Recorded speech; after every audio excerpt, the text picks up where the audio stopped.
Jangan lupa like, komen, dan subscribe channel YouTube TVRI Bengkulu dan nyalakan lonceng notifikasinya.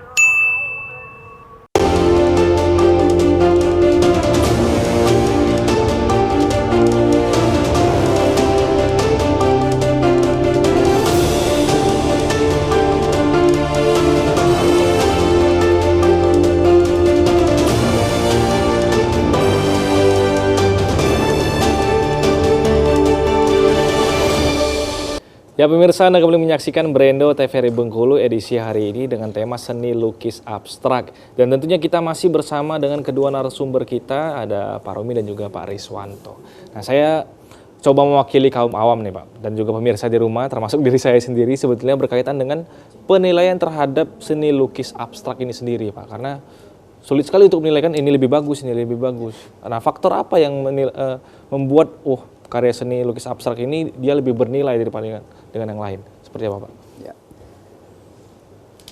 Analoginya bisa begini. Ada yang suka musik dangdut, ada yang suka musik rock, ada yang suka musik jazz, ada yang suka seriosa, ada yang suka semuanya, ada yang suka dua di antara beberapa ini dan sebagainya. Begitupun dengan kesukaan atau minat terhadap karya-karya yang dekat kepada ismo-ismo ini tadi. Jadi setiap karya itu punya segmennya masing-masing. Dan apresiator itu punya kecintaan karena dilatar belakangi oleh banyak faktor kan. Okay. Bisa jadi memang dia suka dengan karya-karya yang seperti itu. Dia punya pengalaman dulu dengan karya-karya yang seperti itu atau faktor-faktor yang lain. Artinya kita melihat bahwa setiap peluang itu pasti ada gitu. Dan jangan dikira bahwa karya abstrak itu tidak ada peminatnya. Banyak peminatnya. Hanya saja mungkin kita berbicara di ruang yang belum tepat gitu. Nah, di ruang yang belum tepat. Di luar sana justru kadang mereka tidak begitu menyukai karya-karya yang representasional, sedikit gitu. Tapi mereka lebih suka karya-karya yang lepas, bebas gitu, dan tidak terikat dengan dengan bentuk-bentuk yang konvensional gitu. Nah, ini menandakan bahwa karya-karya seperti abstrak, kemudian karya-karya pop art itu punya segmen dan punya hati tersendiri di penggemarnya gitu. Okay. Keindahannya di mana? Pertanyaan kan? Keindahannya apresiator bisa melihat dari berbagai perspektif. Okay. Bisa dari dia melihat komposisinya yang menarik. Bisa dia lihat dari bukan hanya sekedar fisik karya, tapi perjalanan dari seniman itu sendiri yang dia telusuri. Begitu megahnya gitu. Banyak hal gitu.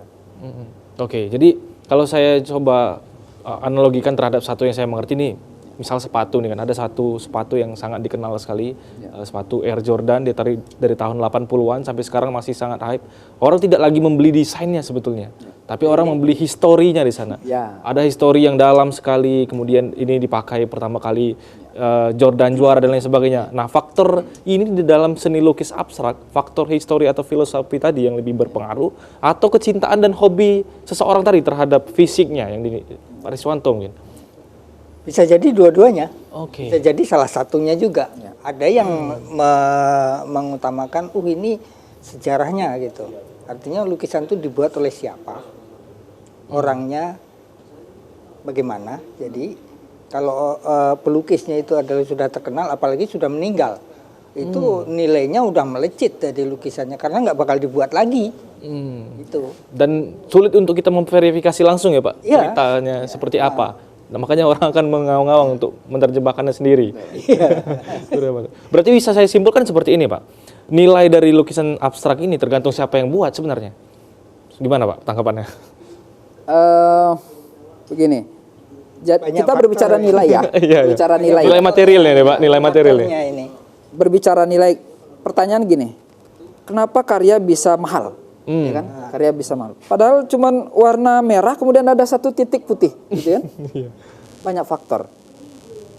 Dan bisa betul ada historis dari seorang senimannya. Kemudian ada historis dari karya itu sendiri. Seperti kenapa Mona Lisa itu menjadi mahal. Bukan hanya secara teknis dia bagus dan lahir dari seorang Leonardo da Vinci, tapi perjalanan lukisan Mona Lisa ke sana ke sini hilang kemudian ketemu lagi itu juga menjadi faktor. Kemudian jadi sebuah cerita. Ya, menjadi sebuah cerita. Kemudian satu lagi, kita jangan lupa. Ini saya bongkar nih, bahwa di dalam seni lukis itu ada faktor bisnis juga. Faktor bisnis itu tentu ada faktor-faktor yang menunjang ya. Kritikus seni itu bisa memainkan peran untuk naik dan turunnya karya. Kemudian ada kurator. Kemudian juga kolektor gitu. Dan itu tidak bisa dilepaskan itu.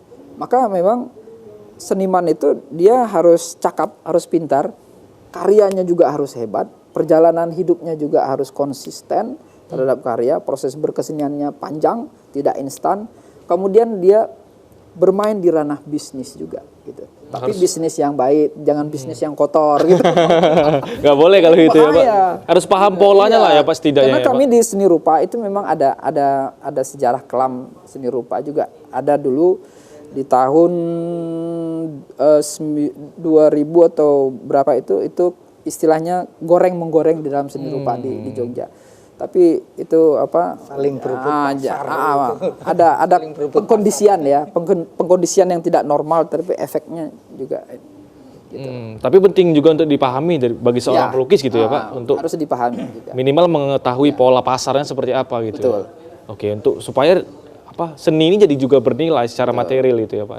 Nah, kalau di Bengkulu sendiri seperti apa Pak? Sekarang ini segmentasinya nih di Bengkulu. Dan kita ini yang masih penuh dengan perjuangan gitu. Masalahnya penghargaan terhadap seni rupa, terutama kalau seni lukis, terutama apalagi yang abstrak, itu masih penghargaannya masih secara materi. Sehingga kalau yang abstrak banyak menimbulkan ejekan tadi. Kalau kayak lukisan kayak gitu saya juga bisa, kenapa mahal sekali gitu kan. Ini pandangan awam lagi sih lagi ya Pak ya. Masalahnya mereka masih menilai atau menghargai dengan materinya. Betul. Nah, bukan prosesnya, bukan hasilnya, bukan kesannya gitu kan. Ada juga orang yang beli lukisan itu karena kesan, aku terkesan dengan lukisan ini, saya suka gitu. Apa yang kau suka?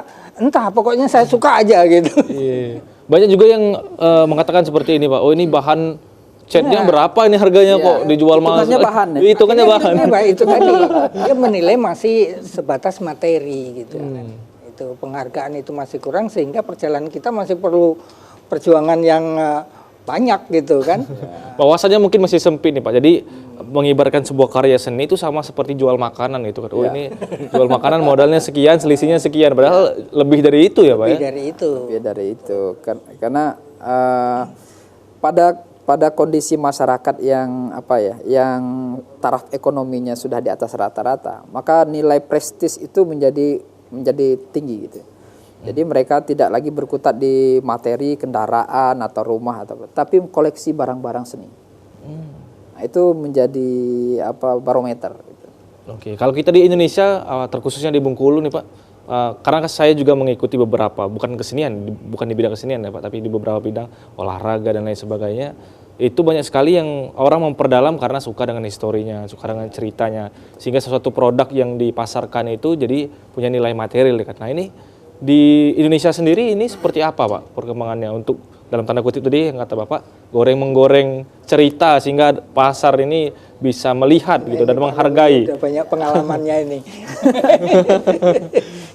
Ya, yang jelas ini ya, ekosistem kebudayaan itu harus tumbuh dengan baik dan itu harus dijaga bersama. Jadi pihak-pihak yang memang punya kesempatan untuk membesarkan perjalanan seni rupa, misalnya yang ini abstrak, itu juga harus berperan secara normal dan baik gitu. Jadi komunikasi, kemudian kolaborasi dari berbagai pihak itu memang harus terjadi. Dan kawan-kawan yang seni abstrak ini juga jangan cepat putus asa dengan keberadaan mereka. Karena ada dua itu kemungkinan seniman abstraknya berhenti. Karena pasar yang tidak mensupport mereka, gitu, harganya ini, masyarakatnya. Kemudian yang kedua, militansi mereka yang minim. Oke, jadi Kalau militansi mereka kuat, mau pasar seperti apa menilai, tetap aja berkarya. tapi sulit juga Pak tahan lapar Nah, kalau itu, gitu kan. Ingat Van Gogh, seniman besar Belanda itu. Dia di masanya tidak dihargai. Satu-satunya yang menghargai karya itu adalah keluarganya. Sampai dia mati, setelah itu perjalanan seni rupa dunia baru mengakui bahwa dia punya terobosan. Gitu. Dia pembaharu. Dan sekarang karya-karyanya dikejar-kejar orang sedunia. Ketika dia sudah tidak ada lagi ya, Tidak Pak. ada lagi. Makanya tidak bisa menikmati sendiri. Oke, semakin menarik pembahasan kita akan bahas lebih dalam di segmen selanjutnya. Pemirsa jangan kemana-mana, tetap di Brendo TVRI Bengkulu.